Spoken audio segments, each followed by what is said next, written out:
trago desde já uma palavra de carinho, de gratidão a Deus e ao conselho desta igreja, ao seu pastor em particular, pela oportunidade que me concede de estar aqui com vocês numa ocasião tão singular. É especialíssimo para mim participar da celebração do 56º aniversário da Igreja Presbiteriana da Tijuca, uma igreja que historicamente guarda laços fraternos muito significativos com a nossa comunidade, a Igreja Presbiteriana de Copacabana. E é muito especial todas as vezes em que posso rever o meu querido amigo, reverendo Anderson, daqueles que a gente diz mais chegado que irmão e que a gente faz como recomenda o poeta, guarda do lado esquerdo do peito, debaixo de 7 chaves, para não correr o risco de perder. Rever também a bela família, a mamãe, a Gleice, a Stephanie, é para mim um motivo de gozo, de gratidão. E amigos tão queridos quanto estes que vejo aqui reunidos e que desde a porta nos acolheram com tanta cordialidade, com tanta cortesia, que a gente já foi se sentindo à vontade. Pastor, sinta-se em casa. Pronto, só faltei tirar o sapato. Estava assim, bem relaxado mesmo. É muito bom estar aqui e trago o abraço fraterno da Igreja Presbiteriana de Copacabana, igreja irmã que se alegra com vocês por essa data especial. Lá, neste ano, estamos comemorando 110 anos. Olha aí, a igreja também comemorando uma data importante e a gente fica acompanhando porque sabe que vocês também vão chegar aos 110 e vão adiante. Isso vai ser motivo de contínuo gozo nos nossos corações. Eu quero convidar você a abrir comigo a sua Bíblia. Se você tiver uma Bíblia consigo, tome-a nas mãos nesta hora. Nós estamos abrindo juntos no Novo Testamento. E o texto que inspira a nossa reflexão está na carta de Paulo aos Filipenses. Você encontra Filipenses mais para o final da Bíblia, mais para o final do Novo Testamento. É uma carta pequena, se você folhear a Bíblia depressa, vai passar por ela e nem vai se dar conta. Mas está aí. Estamos abrindo juntos na carta de Paulo aos Filipenses e nela você vai encontrar o capítulo 4. Abra sua Bíblia comigo no Novo Testamento, nós estamos abrindo juntos em Filipenses e na carta de Paulo aos Filipenses estamos encontrando o capítulo 4. Em Filipenses 4, nós vamos ler desde o versículo 1 ao versículo de número 9. Encontre na sua Bíblia, não há pressa, procure o texto com calma. O importante é que a gente aproveite essa oportunidade e desfrute juntos da leitura da palavra de Deus. Essa palavra que é viva, que é eficaz, que fala poderosamente aos nossos corações. Estamos abrindo juntos em Filipenses capítulo 4. Nossa leitura vai do versículo 1 ao versículo 9. Eu peço a você que acompanhe atento a leitura e após o seu término, mantenha a Bíblia aberta aí e ao alcance das mãos, porque a gente vai conversar sobre o texto. E é muito proveitoso tê-lo assim, ao alcance dos olhos, para irmos aprofundando a nossa relação de intimidade com a palavra de Deus. Filipenses 4, de 1 a 9, nos fala assim. Portanto, meus irmãos, amados e muito saudosos, minha alegria e coroa, sim, amados, permanecei deste modo firmes no Senhor. Rogo a Evódia e rogo a Sintique, pensem concordemente no Senhor.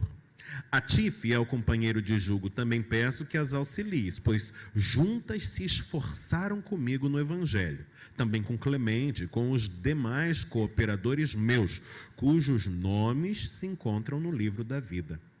Alegrai-vos sempre no Senhor. Outra vez digo, alegrai-vos. Seja a vossa moderação conhecida de todos os homens. Perto está o Senhor. Não andeis ansiosos de coisa alguma. Em tudo, porém, sejam conhecidas diante de Deus as vossas petições, pela oração e pela súplica, com ações de graças. E a paz de Deus, que excede todo o entendimento, guardará o vosso coração e a vossa mente em Cristo Jesus. Finalmente, irmãos, tudo que é verdadeiro, tudo que é respeitável, tudo que é justo, tudo que é puro, tudo que é amável, tudo que é de boa fama, se alguma virtude há e se algum louvor existe, seja isso o que ocupe o vosso pensamento. O que também aprendestes e recebestes e ouvistes e vistes em mim, isso praticai, e o Deus da paz será convosco. Bendito seja o Senhor pela sua santa palavra. Estamos num dia especial. É um dia em que somos especialmente convidados a relembrarmos a nossa caminhada, a trajetória que trilhamos como igreja até aqui e bem definirmos os rumos que desejamos tomar daqui para adiante. O texto que acabamos de ler ajuda-nos bastante nesta reflexão. Ele é um trecho de uma carta. Vá lá, epístola é um nome pouco usual para falar-nos de uma carta. Uma carta escrita por um pastor a um rebanho, a uma igreja. A igreja que estava localizada em Filipos, a comunidade dos filipenses. E o pastor, o apóstolo Paulo, no seu texto, trata de diferentes assuntos. Mas nesse trecho em particular, ele especifica o assunto já no primeiro versículo que lemos.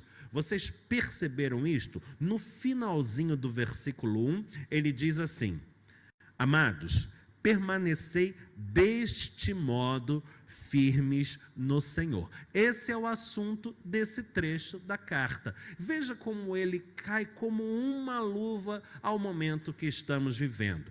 Nossa comunidade, a Igreja Presbiteriana da Tijuca, ao longo desses 56 anos de caminhada, trilhou um caminho de vitórias, de momentos memoráveis, de experiências profundas com Deus, de vidas sendo transformadas. E isto por quê? Porque ao longo destes 56 anos, a Igreja Presbiteriana da Tijuca permaneceu firme no Senhor. Ou estou errado? Estamos firmes com o Senhor e isto até aqui. E qual é o nosso desejo doravante? O que queremos fazer nos anos que virão, nos próximos passos que vamos empreendendo juntos nesta jornada? Nós queremos permanecer firmes no Senhor. Este é o nosso desejo. E como é que a gente faz, pastor, para permanecer firme no Senhor? Bom, este é o assunto do trecho da carta de Paulo aos Filipenses que nós acabamos de ler, e através dele nós vamos receber uma receita. 3 conselhos fáceis de assimilar, fáceis de reter na memória, de guardar no coração. E aí é só colocar em prática. Hoje, portanto, estamos refletindo sobre isso. Como é que a gente vai permanecer firme no Senhor? Quais as recomendações que a Escritura, através do apóstolo Paulo, nos dá esse repesto? E a primeira recomendação está já aqui nos versículos de número 2 e 3. Você ficou com a Bíblia aberta? No texto que a gente leu, Filipenses 4, olha comigo o que diz o versículo 2. Ele nos fala assim: rogo a Evódia e rogo a Sintique, pensem concordemente no Senhor. O primeiro conselho está aqui, mas talvez ainda não esteja tão evidente, e eu vou evidenciar para você. Mas para isso, eu preciso contextualizar você acerca desta palavra. Vá bem, eu não tenho muitos detalhes desse episódio envolvendo estas duas figuras de nomes tão diferentes, Evódia e Sintique, mas é uma situação tão comum que não é difícil imaginar a cena e o contexto. Então, permita que a minha imaginação dê algumas asas aos pensamentos e a gente vai criando esta memória assim, juntos. Sim, criando memória. Naquela comunidade haviam 2 irmãs que eram excepcionais, digo, fora de série, aquelas que são muito dedicadas e estão sempre ali, disponíveis e envolvidas nos trabalhos. Pessoas com quem se pode contar. Elas tinham uns nomes diferentes, mas no mundo grego era assim. Uma se chamava Evódia, a outra era Sintique, que estava tudo bem. O fato é que Evódia e Sintique eram daquelas lideranças naturais e sempre tinham um grupo orbitando em torno de si. E quando elas estavam juntas, aí ninguém segurava. Era safi, era coral, era criança, era adolescente, era almoço, era jantar, era café, era chá da tarde. Ou igreja viva, a igreja de Filipos. E como essas duas mulheres funcionavam como verdadeiras colunas para os trabalhos da comunidade. Só que, num certo dia, a coisa começou a mudar de figura. É que a Evódia e a Sintique divergiram quanto a uma certa questão. Uma achava que as coisas deviam ser de uma certa maneira, já a outra entendia que deveriam ser de uma forma diferente. E aquela divisão só foi se agravando. E o pior é que o grupo que orbitava em torno da Evódia começou a tomar o partido dela de uma forma muito acalorada. E já não queria nem papo com a Sintique e o grupo dela. E o inverso também aconteceu. Estas coisas se desenvolvem numa velocidade assustadora. E o fato é que em 2 tempos a igreja de Filipos estava rachada no meio. Você tinha uma parte da comunidade que caminhava com Evódia, você tinha uma parte da comunidade que caminhava com a Sintique, a igreja estava dividida, e isto não é uma questão de somenos, não é um probleminha qualquer que você remove para debaixo do tapete e deixa escondido lá como se coisa inofensiva fosse, muito pelo contrário, isto é um verdadeiro atentado contra o projeto de Deus, contra o plano da igreja, contra a sua unidade. E é por isso que este assunto se torna matéria pastoral e tema da carta do apóstolo Paulo para aquela comunidade. A coisa era tão grave, Lucas, que ela entrou na Bíblia. Porque não se trata de um probleminha localizado numa comunidade do mundo grego do 1º século.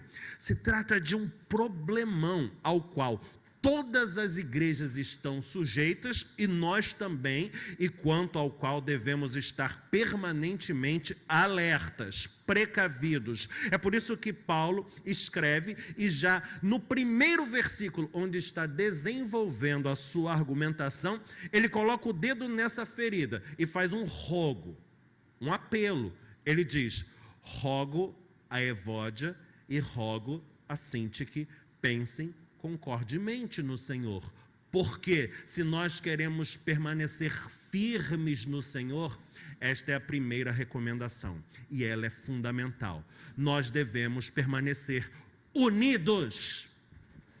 A igreja é um povo que anda unido, e um povo que anda unido não aceita, não tolera divisões. Este é um valor inegociável. Nós caminhamos unidos.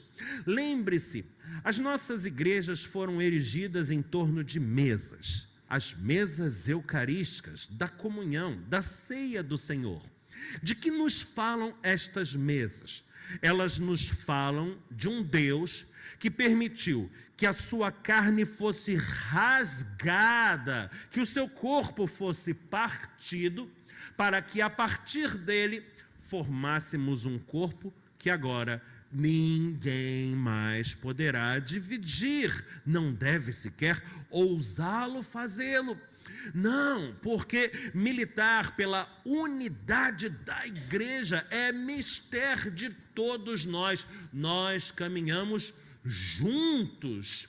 Este é o desígnio de Deus para as nossas vidas, um corpo com peças muito bem ajustadas e que devem funcionar assim. Rogo a Evódia, rogo a Sintique, pensem concordemente no Senhor. Você reparou bem as palavras que o apóstolo Paulo escolheu para expressar o seu apelo? Ele não disse: olha, eu peço a Evódia e peço a Sintique que tenham o mesmo pensamento, que sejam iguais. Ah, não, Paulo não estava interessado nesse tipo de coisa. Isto é o que a gente chamaria de uniformidade. E uniformidade não é sinônimo de unidade, nem tampouco a unidade dependente daquilo que é uniforme. Veja, eu tenho aqui nas minhas mãos um microfone da marca Shure. É um modelo SM58. Se você for à fábrica da Shure, eu nunca fui lá, mas digo a você com segurança, e tomar nas mãos 2, 3, 4, 5 microfones modelo SM58, você verificará que eles são absolutamente idênticos. E se eu os embaralhar assim, você já não vai saber mais qual é o primeiro, qual é o segundo, qual é o terceiro. Isto se chama uniformidade. Todos têm a mesmíssima forma. O ser humano adora isso, adora simetria. Eu, então, que tenho um bocado de toque, autodiagnosticado, eu sou assim. Se você olhar o meu copinho com os lápis, estão os lápis todos apontados, todos na mesma altura, todos na mesma posição, e se forem lápis de cor, eu boto na sequência do arco-íris. E não fico em paz enquanto não tiver assim. Ser humano, pancadinha, sabe? Deus não é desse jeito. Ele é um artista absolutamente original e criativo em tudo que faz. Você olha para aquilo que é fruto da criação e procura. 2 árvores iguais, não tem. 2 montanhas iguais, não tem. 2 grãos de areia que seja, e tem tantos no mundo, né? Mas não tem. Cada item absolutamente único e irrepetível. Isto é maravilhoso. Isto acontece até mesmo com os gêmeos. Eu sempre digo isso. A minha esposa é gêmea da minha cunhada, Thaís e Tatiana. Você pega os álbuns de família antigos, porque hoje elas já são um pouco diferentes. Mas quando você pega os álbuns de família antigos, aí começa aquela coisa dentro de casa. Quem é essa? É Thaís ou Tatiana? Se estão as duas juntas, nem mesmo elas sabem dizer quem é quem. Acho que eu sou essa daqui. Não, acho que essa aí sou eu. Pronto. Fica aquela polêmica. Parecem muito. Olhando assim, superficialmente, idênticas, você diria. Completamente diferentes. Uma gosta de um tipo de música, a outra gosta de outro tipo de música. Uma gosta de um tipo de comida, a outra gosta de outro tipo de comida. Porque tudo que Deus criou é desse jeito. Todos nós somos absolutamente únicos e irrepetíveis. E é por isso que todos nós somos absolutamente especiais. Sim, como joias raras e preciosas aos olhos do Deus que nos criou. Ainda que por vezes o mundo seja incapaz de percebê-lo. Mas veja, o lugar que você ocupa neste mundo, só mesmo você poderia ocupar. Sim, você é insubstituível, porque a contribuição que você tem a oferecer a todos nós, só você carrega consigo. O apóstolo Paulo era muito sensível a esta coisa que chamamos diversidade. E ele, inclusive, diz nos seus escritos que é bom que hajam partidos dentro da igreja, que hajam diferenças. Um entende que o carpete mais bonito seria vermelho, o outro entende que é azul porque é a cor do céu. Já o outro diz que é verde porque é a cor da IPB. E qual o problema?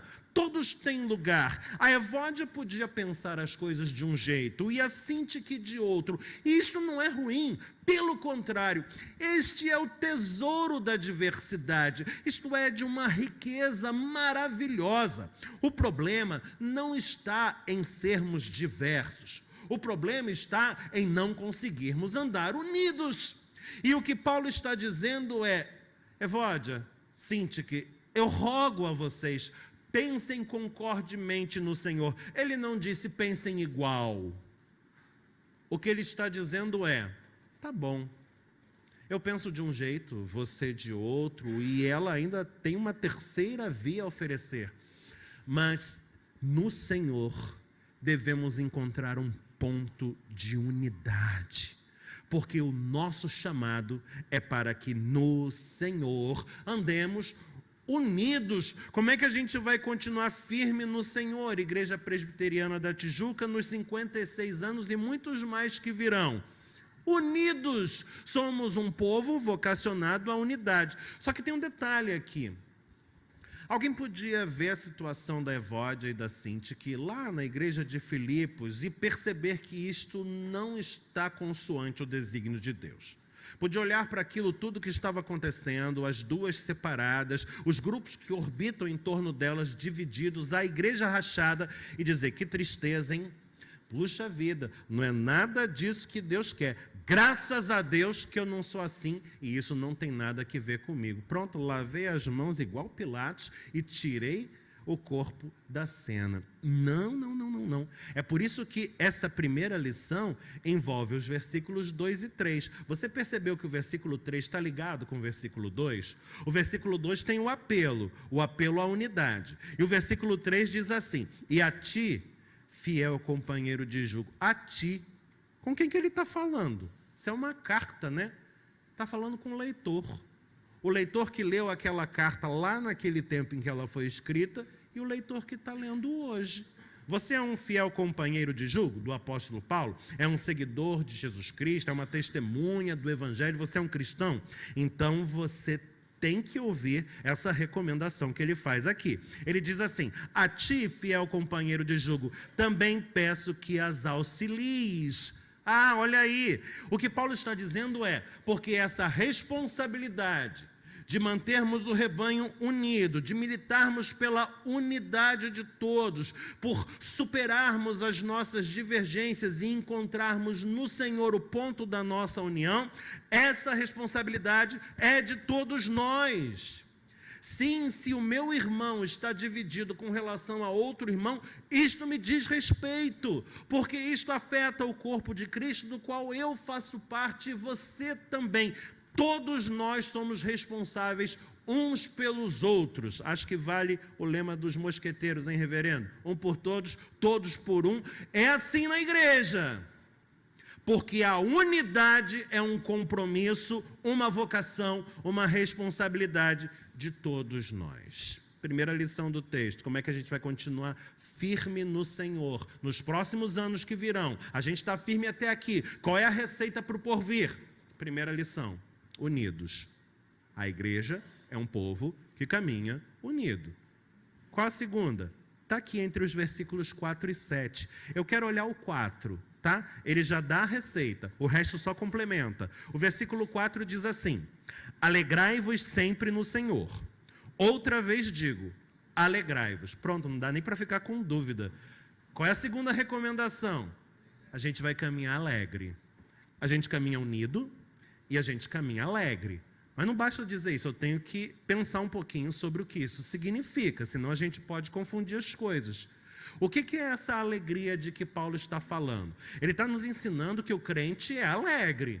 Mas isso quer dizer que o crente vive dando risada o tempo todo de qualquer coisa. Não, isso é um bobo. O crente é alegre, mas não é bobo. A alegria de que Paulo está falando aqui, bom, ele explica dando pistas.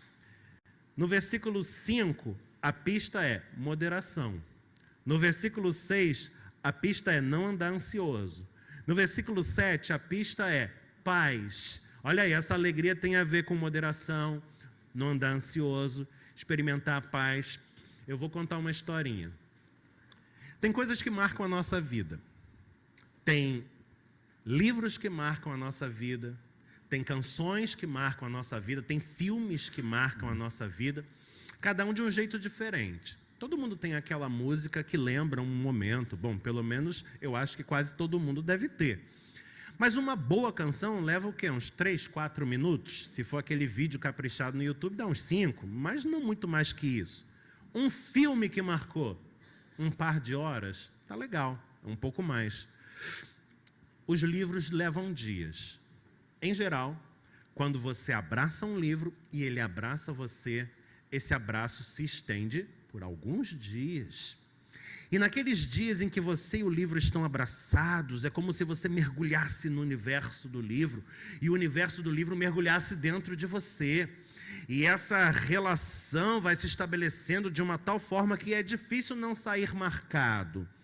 Eu tenho muita afeição pelos livros. Eu tenho uma boa meia dúzia de livros que me marcaram definitivamente. Dentre eles, evidentemente, em primeiro lugar, a Bíblia Sagrada. Mas tem um livro que eu li quando era garoto e me marcou de forma muito especial. E eu voltei a ele algumas vezes. E uma vez eu emprestei para um amigo e abençoou tanto esse meu amigo que nunca mais ele me devolveu. Portanto, você veja que se você encontrar esse livro, tenha cuidado, porque ele marca e pode ser que alguém queira levá-lo de você. Esse livro se chama O Refúgio Secreto. A autora tem um nome, se não me engano, holandês, Corrie ten Boom. Perdão se pronunciei errado, não tenho a menor ideia de qual a pronúncia correta. Mas ele conta a história dela. Ela era novinha, e a irmã também, tipo a Manu e a Rafa, talvez um pouquinho mais velhas, na época em que os nazistas deflagraram Reich e pronto, elas foram parar num campo de concentração. E o livro conta a história da prisão delas, um momento muito dramático, e elas são colocadas num daqueles trens cargueiros como sardinhas em lata, neve, um frio amedrontador do lado de fora, e elas congelando ali do lado de dentro, até que são despejadas na prisão, igual gado, despachadas para uma cela horrível. Uma cela minúscula, gelada, úmida, sem nenhum recurso salvo um catre de metal, onde elas deveriam se revezar para tentar dormir. E para completar, o lugar estava infestado de pulgas. Elas chegaram lá já perto do anoitecer, estavam tendo os primeiros contatos com a realidade daquele campo de concentração, e elas tinham o hábito de, na hora de dormir, antes de fechar os olhos para repousar, fazer uma oração. Se revezavam na oração. Cada dia era a vez de uma das duas irmãs. Uma era meio espivitada, rebelde. A outra tinha um temperamento mais doce, comedido. E nesse dia foi esta quem orou. E aí a oração foi mais ou menos assim. Depois você olha no livro, não é exatamente desse jeito, mas você vai pegar o espírito da coisa. Ela começou dizendo: Senhor, nós te agradecemos, porque fizemos uma viagem difícil, mas chegamos ao nosso destino. Aí a outra não gostou muito desse negócio. Afinal, a viagem foi um suplício e o destino era um campo de concentração. Mas ainda assim disse amém. Ela prosseguiu: Senhor, nós te agradecemos, porque lá fora neva e aqui há um teto que nos protege. E a outra abriu o olho de novo, olhou para o lado e torceu o bico, porque afinal de contas não era confortável agradecer pelo teto de uma prisão num campo de concentração nazista. A prece prosseguiu: E Senhor, nós te agradecemos, porque poderíamos estar sozinhas neste lugar, mas deste-nos as pulgas que criaste. Ai, pronto, a oração parou ali.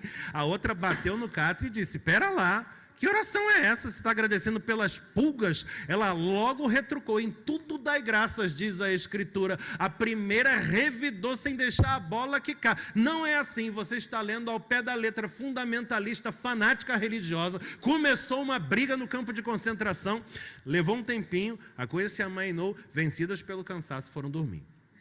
Na manhã seguinte é que elas começam a entender a rotina do campo de concentração. E começava logo cedo. Elas ouviam os ruídos vindo distantes do início do corredor. Sons abafados dos pés na porta, que adentravam com cacetetes em punho, olhos injetados de malícia e violência, e os presos eram espancados. Elas ouviam as pancadas, ouviam os gemidos, ouviam os apelos por misericórdia, mas parece que os guardas eram cruéis e inclementes. E aquele espetáculo dantesco, por ora apenas auditivo, se reproduzia, cela após cela, e chegando cada vez mais perto, e aquilo tomando as horas de toda a manhã. Você imagina o coração angustiado daquelas duas que em oração, resignadas, sem ter para onde correr, aguardavam o seu fim, que se aproximava de forma inexorável. Até que chegou a sua vez. E a porta abriu num rompante, pontapés, cacetetes em punho, olhos injetados de malignidade, mãos prontas para a violência. quando de repente um guarda detém o outro. Ele diz em alemão, não sei como é que soaria, mas é algo mais ou menos assim: espera, espera, espera. Vamos embora. Olha esse lugar, infestado de pulgas. Dão meia volta girando sobre os calcanhares, saem, fecham a porta e ficam as duas ali, emudecidas. A que fez a oração olhou para a irmã e disse: está vendo? Entendeu? Aí você vai dizer: pastor, que história exagerada, hein? Mas não é minha, está lá no livro. Claro que eu coloquei um colorido meu, viu, Lucas? Mas é mais ou menos assim. Seja como for, ela serve para nos ajudar a entender essa alegria de que fala o apóstolo Paulo. Se você ainda não pegou a ideia, eu vou te dar mais um exemplo. Rio de Janeiro, Tijuca, verão, 41 graus. O sujeito abre a janela de manhã, olha para o céu e diz: que sol miserável. Sai com a sua mochila nas costas, a marmita dentro, já suando para se enfiar na condução e trabalhar. Rio de Janeiro, Tijuca, verão, 41 graus. O sujeito acorda de manhã, abre a janela, olha para o céu e diz: que sol bonito, dia lindo que Deus fez. Põe a mochila na marmita. Aliás, bota a marmita na mochila, senão pode dar confusão. Entra na condução e vai trabalhar. Pegou a diferença? O dia era o mesmo, a cidade era o mesmo, calor igualzinho, só que a atitude interior é que determina a experiência. Este segundo, esse é a morada do Espírito Santo. Esse é crente no Senhor Jesus. Esse aqui entendeu o sentido do que é ser alegre e permanecer alegre. Não depende das circunstâncias, depende da atitude interior e do modo como você recebe a vida. Sim, porque nós, crentes, entendemos que a vida é um dom. Ou alguém adquiriu na Shopee? Não, né? A vida é um dom, ela é um presente. E alguém recebe um presente e fica triste? Só se você for uma criança e ganhar uma meia no Natal. Aí eu fico também. Mas tirando isso, cara, presente deixa a gente alegre. Mas tem gente que não é assim, que não entendeu nada disso, que não recebe a vida como presente, mas como fardo. E essas pessoas você logo reconhece. Andam assim curvadas, não ousam nem olhar para cima. Você pergunta: tudo bem? É. Tudo bom, irmão? Bom dia. É. Não tem uma coisa positiva, tem uma coisa pesada, porque fardo é coisa que ninguém gosta de receber, e é pesado para carregar a estrada fora. O crente é alegre, o crente recebe a vida como presente, o crente tem uma disposição favorável para vivenciar o que a vida tem a oferecer. Sejam os dias de sol, sejam os dias de chuva, sejam aqueles 50 tons de cinza entre o sol e a chuva de todos os dias, porque a gente sabe que cada dia tem em si uma potencialidade maravilhosa, experiências que a gente vai viver e com as quais a gente vai crescer, e esse é o projeto de Deus. Ah, como é maravilhoso experimentar desta alegria, porque por meio dela a vida se enche de sabor, se enche de colorido, se enche de interesse, e a gente sim almeja o porvir, porque sabe que será a plenitude da graça, na plenitude do reino, mas a gente não está com pressa de ir para lá não, porque a gente sente que estar aqui é também, é sim, muito bom, porque a gente é alegre. Olha aí, a primeira recomendação. Como é que a gente vai permanecer firme no Senhor? Unido. Como é que a gente vai permanecer firme no Senhor? Segunda recomendação, alegre. Igreja Presbiteriana da Tijuca, você é uma comunidade que anda unida. Você é uma comunidade que anda alegre. Mas acabou aí? Não. O texto tem uma terceira recomendação para deixar com a gente, e ela está no versículo de número 8, e para explicar essa terceira eu vou contar uma historinha, prometo que é a última, a história de Paulo, não o apóstolo, o meu amigo Paulo, que cresceu numa comunidade muito difícil aqui do Rio de Janeiro, uma comunidade marcada pelo flagelo do tráfico de drogas e da violência, a comunidade do Dendê, lá na Ilha do Governador. O Paulo conta que, desde muito jovem, a rotina dele já era uma rotina pesada. De segunda a sexta-feira, ele saía de casa cedo, mochila nas costas, marmita dentro da mochila, e ia trabalhar. E no que ele ia trabalhar, ele passava na frente de um campinho de futebol, desses bem precários, de comunidade, terra batida, umas traves de madeira. E lá no campinho já estava a rapaziada, fazendo exercício naqueles aparelhos, brincando com uma bola no pé. E quando ele ia passando, ele chamava: Paulão, dá um tempo aí, fica aí que hoje vai rolar uma pelada, cara. E ele dizia: não posso, já estou atrasado, vou pegar o ônibus para ir para o emprego. E tchum, partia acelerado. Final da tarde voltava o Paulo, pelo mesmo caminho. Ele ia em casa trocar ligeiro o uniforme do trabalho pelo uniforme da escola, porque ele estudava à noite com muito sacrifício, deixava a marmita, pegava os livros e o caderno e saía correndo outra vez. E os caras estavam lá. Paulão, dá um tempo, cara, daqui a pouco tem pelada aí. Ele dizia: não posso, estou indo apressado, estou indo para a escola.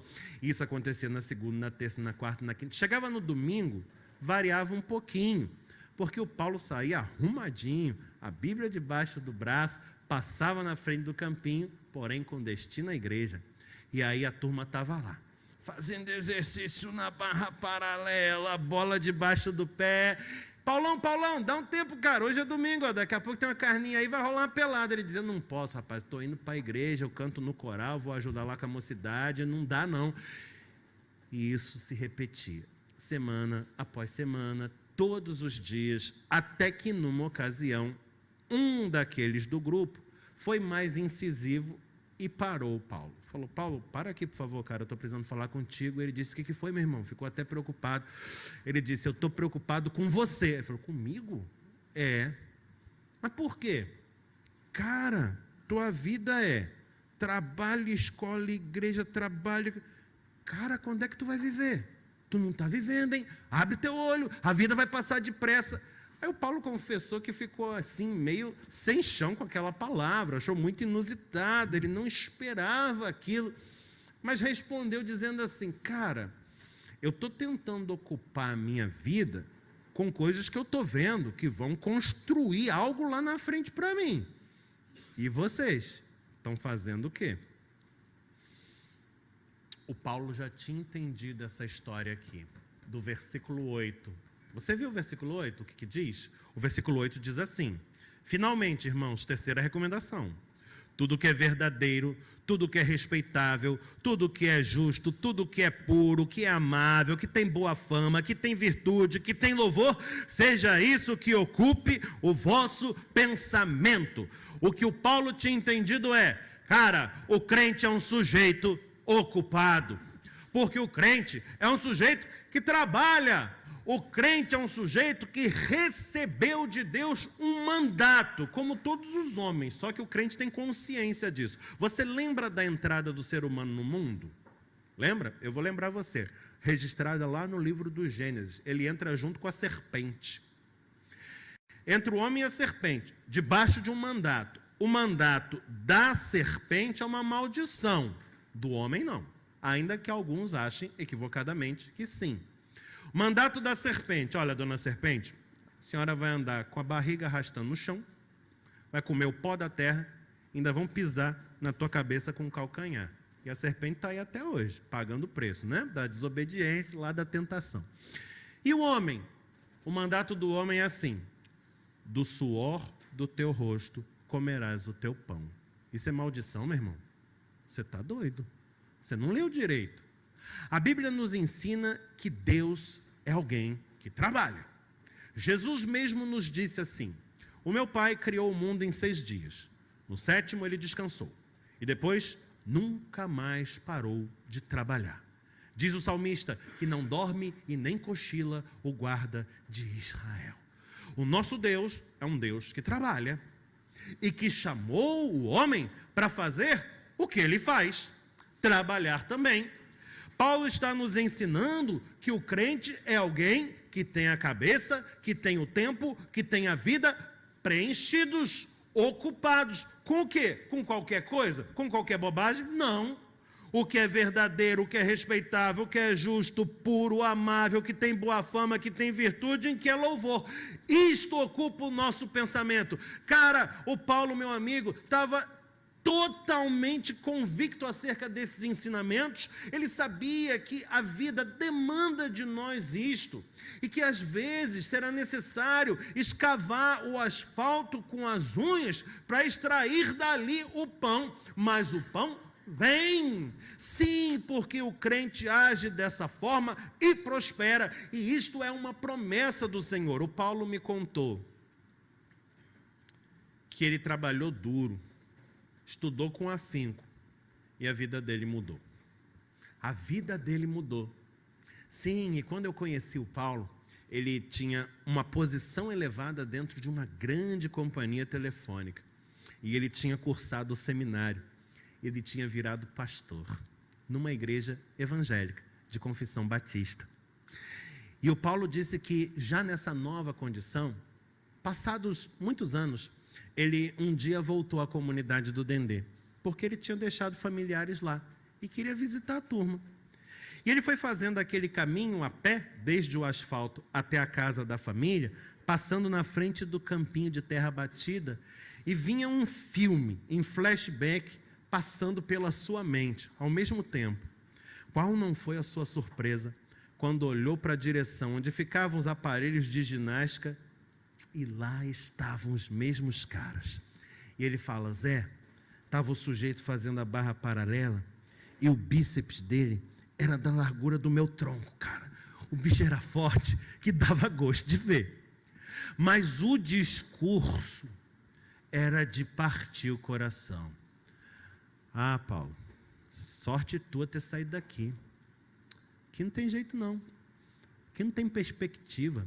Aqui não tem oportunidade. Aqui não tem emprego, não tem saúde, não tem educação, não tem futuro não. Aqui não tem nada. Aqui para nós é isso mesmo. Todos aliciados pelo tráfico de drogas. Todos recrutados pela facção que dominava aquele lugar. Trabalho feito com afinco, cavando o asfalto com as unhas se preciso for, mas logrando o êxito de extrair dali o pão. Diz o salmista: eu fui moço, hoje eu sou velho, jamais vi um justo ser desamparado, nem a sua descendência mendigar o pão. Meu irmão, eu olho às vezes na TV, na internet, eu vejo santuários que mais parecem estádios de futebol. É tanta gente naquele lugar e um clamor. As pessoas estão enchendo os santuários e clamando por vitória. Elas querem vencer. Mas às vezes eu fico me perguntando se está todo mundo também disposto a lutar.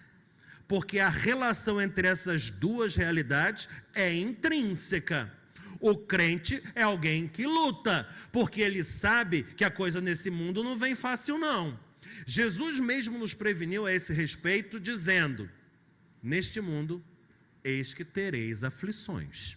Disse mais: eis que eu vos envio como ovelhas para o meio dos lobos.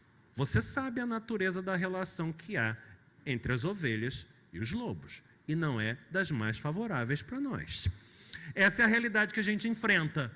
Mas Jesus também diz, encorajando-nos: tem de bom ânimo, porque eu venci o mundo. O que ele quer dizer é, cara, para enfrentar esse mundo, a gente vai ter que lutar. É como na canção do Gonzaguinha: vamos à luta! Só que a gente luta de uma forma diferente do não crente. Porque a gente luta na certeza da vitória.